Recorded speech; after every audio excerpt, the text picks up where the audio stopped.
Sa isang liblib na sityo, sa bayang hindi halos nadadaanan ng jeep, may isang tahanan na yari sa anahaw, kawayan, at pawid. Nakalugmok sa paanan ng kabundukan ng Sitio Banag, sa bayan ng Silangan Samar. Dito nagsimula ang isang karanasang hindi makakalimutan ng aking ina. Taong 1996 ako pinanganak, isang sanggol na tila walang bahid ng sakit o kaya kapansanan. Labis ang kasiyahan ng nanay kong si Elena kahit siya'y wala pa sa westong edad. Mag-isa lamang siyang nag-aalaga sa akin sa kanilang bahay, habang ang kanya naman dalawang kapatid ay madalas naglalaro sa bahay ng kanilang kapitbahay. Ang lola ko, si Lola Idang, ay lagi nagpapaalala sa kanya. Huwag na huwag mong pababayaan ang bata, lalo na kapag oras ng dapit hapon. May mga nilalang na hindi mo nakikita, pero sila'y laging nakamasid. Isang hapon, habang papalabog na yung araw at lumalamlaw ang liwanag sa paligid, naalala ng nanay ko na may mga damit pa akong nakasampay sa likod ng bahay. Dahil papalapit na nga ang dilim, dali-dali siyang bumaba ng bahay para kunin ang mga ito. Iniwan niya ako saglit sa duyan sa loob ng aming silid. Mahimbing daw ang aking pagkakatulog noon, kaya inakala niya na sandali lang siyang mawawala. Wala pang 5 minuto siyang nawala. Pagbalik niya sa taas ng bahay, bumungad sa kanya ang isang eksenang halos nagpawala sa kanyang uliran. Ako, nasa duyan, nanginginig, tirik ang mga mata, at inaapoy ng matinding lagnat. Nangingitim ng aking mga labi at ang pawis ko, napakalamig daw. At ang mas nakakapangilabot, may 2 tila kagat ng hayop sa magkabilang gilid ng aking batok. Wala namang hayop sa loob ng bahay. Walang pusa, walang aso. Wala kaming alagang hayop. Sumisigaw si nanay habang ako'y karga-karga niya. Pilit pinapalakas ang aking paghinga. Sa kanyang sobrang takot, hindi na siya dumiretso sa health center.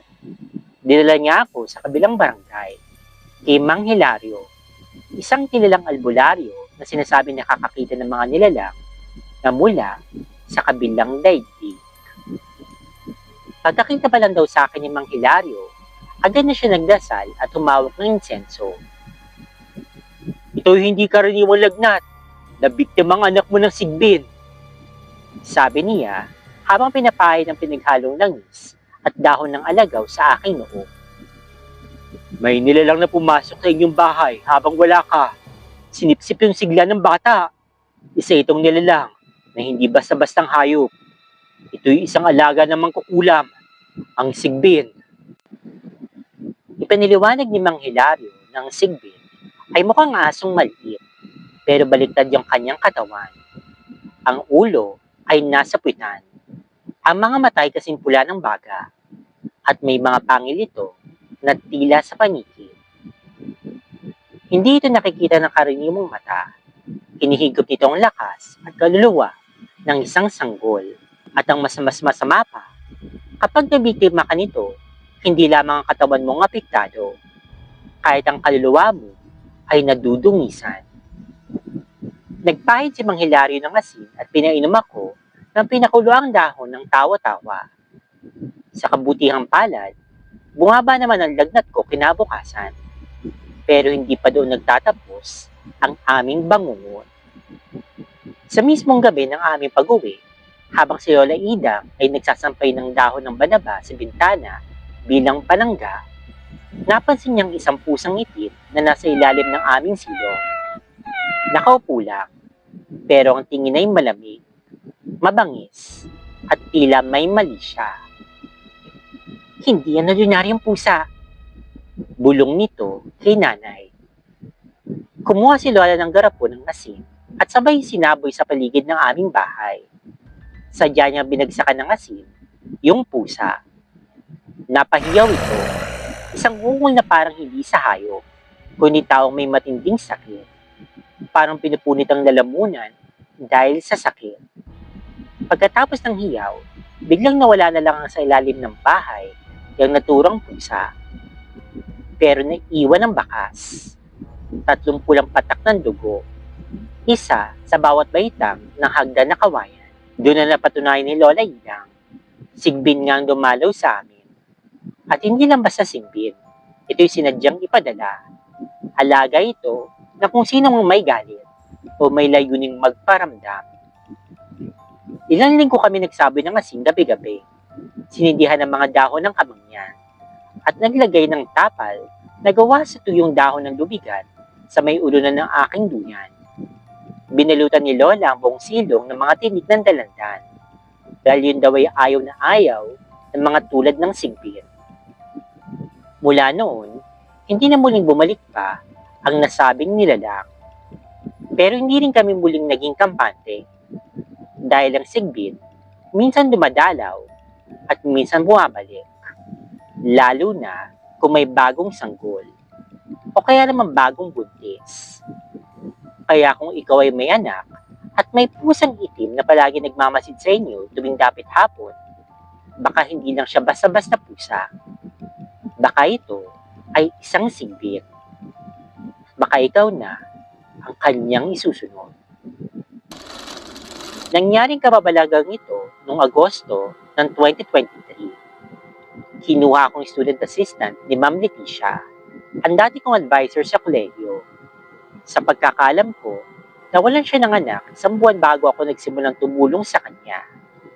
Pebrero daw nang pumanaw ang bunso niyang si Ilian, 16 na taong gulang, dahil sa isang matinding sakit sa puso. Isang araw ng Hulyo, nung una akong tumungtong sa kanilang bahay. Akala ko'y swerte ako dahil may sarili akong kwarto sa ikalawang palapag. Pero hindi pa man ako nakakapagtanggal ng aking mga gamit sa aking bag, may mabigat na kaagad akong naramdaman. Parang may nakamasid. Tahimik na lang ako naglinis, pero hindi ko maiwasang mapalingon sa pintuan kada ilang minuto.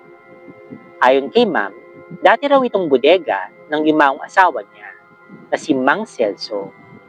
Sa sulok ng kwarto ay may isang lumang upuang kahoy na piniling huwag galawin ni Ma'am.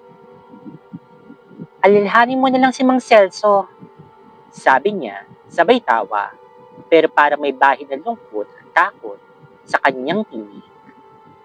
May 3 kwarto sa ikalawang palapag. Sa kanan ko ang banyo, kasunod ng silid ng 2 anak niya na nasa Maynila. Sa dulong bahagi naman ay yung silid ni Ilian. Nasa dulo ng pasilyo ang teres na madalas kong iwasan tuwing gabi. Nung unang gabi ko, mga bandang 9:00, habang nakahiga ako sinusubukang matulog, may sumitsit sa gilid ng pintuan. Dinig na dinig ko.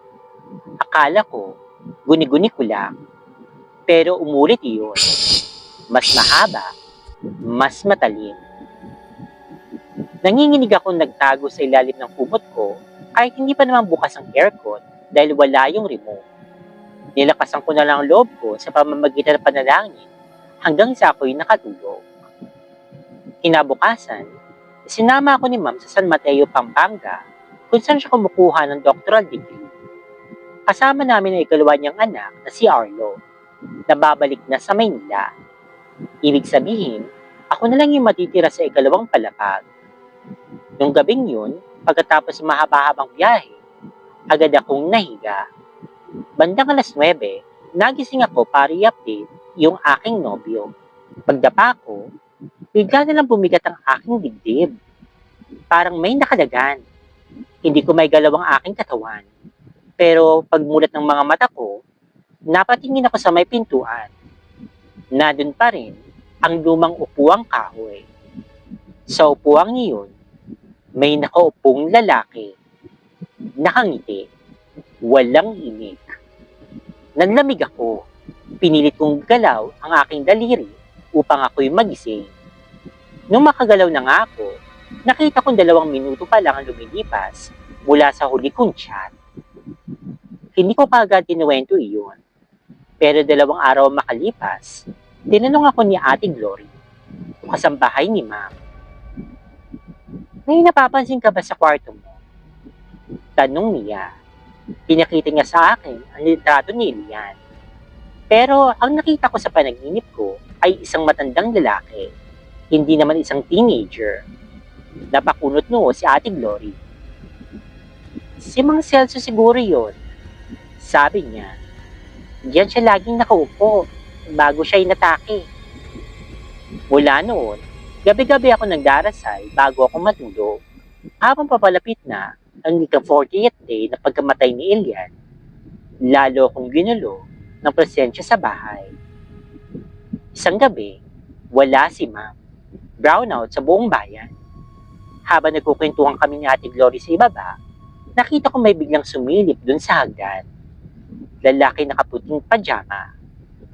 Hindi ko nakikilala ang mukha, pero dama kong hindi ito buhay. Napapikit ako, sabay dasal. Nang bumalik yung kuryente, dali-dali akong umakyat upang maligo, pero pagkaon ko ng ilaw sa hallway, nagpatay sindi ito. Sa sobrang takot ko, napatakbo na lang ako pabalik dun sa kusina. Isang gabi pa, mga pasado 11:00, narinig kong parang may naglalakad sa taas. Malinaw ang tunog. Kaluskos ng paa sa sahig. Ako lang ang tao sa itaas noon. Ang pinakamatinding karanasan ko ay isang panaginip. O mas masasabi natin na isang bangungot. Nahulog na naman ako sa sleep paralysis. Sa puan naman ngayon, hindi na matandang lalaki, kundi isang babaeng aking nakita. Nakaitim ito, nakatingin sa akin. Biglang nagbagong eksena. Nakita ko si Elian. Inalis ang pamintang buo sa sinigang. Ayoko nito, sabi niya. Sumunod na eksena, nasa harap na siya ng pintuan ng kwarto ko. Umiiyak. Tulungan mo ako! Sigaw niya. Sobrang lakas na parang puputok na aking tenga. Kinabukasan, tinanong ako ni Ate Glory kung ako raw ba yung naglilinis ng kwarto ko kagabi. Dahil may narinig siyang parang bumagsak sa harap ng pintuan. Sinabi ko ang totoo. Hindi ako yun. At ganong oras ang sleep paralysis ko. Agad ako nag-chat kay Ma'am Leticia. Sinabi kong ipagdasal nila ang kanilang anak. Isama sa panalangin tuwing gabi. Sa takot ko, hindi na ako bumaba. Baka kasi nasa labas ng pintuan ko ang kaluluwa ni Elian. Pagkalipas ng 2 araw, nagutos si Ma'am na pagpamisa ako para sa kaluluwa ng kanyang anak. Mabilis na kumalat sa kanilang pamilya ang panaginip kong iyon. May isang tiyahin pa raw si Elian na napaginipang din na nagreklamo ito dahil wala daw sinigang sa hapag. Isang gabi, nakarinig ako ng tunog ng pagluluto mula sa kusina. Bandang 11:00 iyon. Parang may nagsasaing at nangihiwa. Kinabukasan, tinanong ako ni Ma'am kung anong niluto ko kagabi. Naggulat ako kasi wala naman akong niluto. Si Ate Glory din, wala rin siyang ginawa. Dahil masama ang kanyang pakiramdam, kaya nagtalukbong na lang siya buong gabi. Kinumpirma naman ito ni Lola Tarsila, ang ina ni Ma'am, na nakita niya si Elian sa tabi ng kama niya. Umiiyak. Pinagdasal ko na lang ang aking apo. Siguro, hindi pa siya payapa. Sa wakas, isang araw bago ang ika-40th day ni Elian, napaginipan ko siya ulit. Masaya na siya, kumakain ng sinigang, nakangiti. Salamat, bulong niya bago ako magising. Pagkatapos ng lahat ng iyon, nagpasya na akong umalis. Sobrang bigat na sa isip at sa aking katawan. Hindi ko na kasi kinakaya. Sana, tahimik na si Elian. P.S. Yung unang lalaking nakita ko sa upuan, ayon kay Ma'am, paboritong-paborito iyon ni Mang Celso, ang kanyang asawang pumanaw 10 taon na ang nakakalipas. Ang kwartong tinutuluyan ko ay hindi lang dating bodega, kundi naging kwarto rin ni Mang Celso, ang amang may sakit. At nang kuning tumira roon, si Elian, na doon mismo bumagsak habang hawak ang kanyang dibdib. Hanggang ngayon, habang tinataypo ito, parang may malamig pa rin na hangin sa aking batok. Parang hindi pa rin ako nag-iisa. Gusto ko lang ibahagi ang nakakapangilabot naming karanasan. Hindi lang sa iisang bahay, kundi sa 2 bahay na aming tinirahan. Hanggang ngayon, dala-dala ko pa rin ang takot at mga alaala ng gabing iyon. Sana'y magbigay ito ng babala sa mga makakapakinig, lalo na kung naranasan nyo rin ang katulad ng sa amin. Bahay sa itaas ng ulap, Baguio City, 2013. Taong 2013 na lumipat kami sa isang paupahang bahay sa isang liblib na bahagi ng Baguio. 5 taon gulang pa lamang ako noon. Sa una, tila normal naman ang lahat. Malamig ang simoy ng hangin, tahimik ang paligid, at tila payapa ang bagong simula. Pero ang hindi namin alam, unti-unti na kaming niyayakap ng anino ng lugar na iyon. Lumipas ang 3 taon, doon na nagsimula ang kababalaghan. Panaginip ng mga manikang tila nakatitig, nakangiti, pero ang mga mata, tila may mga buhay. Isa sa mga ito'y regalo pa raw, pero iba ang pakiramdam naming lahat. Mula noon, gabi-gabi ko siyang napapaginipan. Nakaupo sa gilid ng kama, gumagapang, dumudugo ang mga mata habang humahalakhak. Pagdating ng 2017, bigla na lang nagsimula ang mga pag-atake ng seizure ng kuya ko. Bigla siyang manginginig, sisigaw, titirik ang mga mata, at pagkatapos ay parang mawawala sa ulirat. Paulit-ulit. Dinala namin siya sa mga doktor, pero wala silang makita. Lahat naman daw ay normal. Wala kaming magawa kundi lumapit sa isang albularyo sa La Trinidad. Sabi niya, may nilabag daw si kuya. Nagtapon daw siya ng basura sa may ugat ng isang puno na dating sagrado. Putol na ngayon. Naistorbo raw ang nilalang na nakatira doon. Isang gabi, habang naghuhugas si kuya ng pinggan, bigla na lamang siyang napasigaw. Kapre! Napatakbo kami at sabay-sabay naming nakita ang kanyang tinuturo. Isang malaking aninong nakasilip sa gilid ng CR. Bumigat ang hangin. Parang ang paligay pinipiga ng malamig na kamay. Kumuha si Papa ng banal na tubig mula sa simbahan at winisikan niya ang paligid. Ngunit hindi pa doon nagtapos. Bumisita si Lola bago kami tuluyang umalis. Pagpasok pa lang niya, napaurong siya bigla. Ang bigat ng bahay na ito. Aniya, lalo na sa may kusina, may nakatitig sa inyo. Lahat ng bisita namin noon ay sinasabing may humihiga sa kanila tuwing gabi. Parang may nakadagan, nanginginig, at hindi makagalaw. 3 buwan bago kami umalis, si Mama naman ang nakita. Habang nagluluto siya ng hapunan, may nakita siyang matandang babaeng tuba, nakasuot ng blusang asul, mahaba ang buhok at nakatingin sa kanya.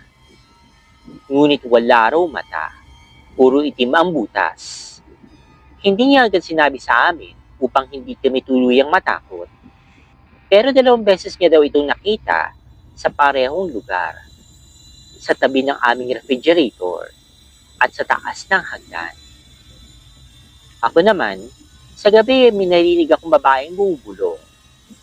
Tila baga sabay sa bawat paghinga ko, may humahalakak. May nagmamakaawa. Pakiramdam ko, binubuhusan ako ng yelo habang hindi ako makagalaw. Sabi ni Lola, buti raw ay hindi ko tiningnan. Baka daw hindi na ako mabuhay. Bahay sa Palayan, Cabanatuan City, 2019. Tuluyan na nga kaming umalis sa Baguio at bumalik na lamang sa probinsya namin sa Cabanatuan. Naiwan si Papa sa Baguio dahil sa kanyang trabaho. Sa wakas, Bahay na talaga namin ang aming tinutuluyan. Tahimik sa simula, tila wala ng multo. Tumigil na rin yung mga seizures ni Kuya. Pero hindi pa pala natatapos ang aming bangungot. Dito naman kami nakaharap ng tinatawag na litaw. Isang nilalang na hindi mo makikita pero ramdam mong naroon. Si Mama ang unang naging biktima. Kapag wala kami sa bahay, sinasabi ng tita ko na gumagalaw yung mga bangko. Naririnig ang paghampas ng kawali. Pagbukas ng mga drawer, kahit wala namang tao. Akala namin nung una, nagbibiro lang siya. Isang araw, pauwi ako mula sa eskwela. Nakasulubong ko si tita at ang sabi niya, napaglaruan na naman yung mama mo. Pagdating ko sa bahay, nakita ko nga si mama. Pula ang mga mata, umiiyak at nanginginig. Ayon sa kanya, may nakita raw siyang pinsan namin na bigla na lang tumakbo palabas ng bahay. Kahit alam naman naming lahat na nasa bukid sila at nagsuswimming. Ang pinaka-nakakapangilabot sa lahat, isang aninong nakaupo sa tabi ng lumang radyo. Akala ni Mama baka kailangan ng tulong kaya nilapitan niya. Pero hindi gumagalaw. Hindi nawala. Kahit halos kasabay na niyang humihinga. Ngayon, bumalik na kami ulit sa Baguio. Pero hindi pa rin kami tinatantanan. Ayon sa kapitbahay namin sa Cabanatuan, kahit wala na daw kami doon, narinig pa rin nila ang mga pinggan na parang may nahuhulog. May mga hagikik sa gabi at may tumatakbong anino sa loob ng bakanting bahay namin. Hindi namin alam kung minumulto kami o sadya kaming sinusundan. Pero isang gabi lang nitong taon, habang natutulog ako, naramdaman ko na naman ang malamig na halik sa aking batok. Tila bumubulong. Nabili ka, hindi pa tapos ang iyong kwento. Salamat sa inyong pagkakinig. Huwag kayong tumira sa bahay na hindi nyo alam ang kasaysayan. Dahil minsan, hindi lang alaalang naiiwan, kundi pati ang mga nilalang na hindi makatawid sa kabila.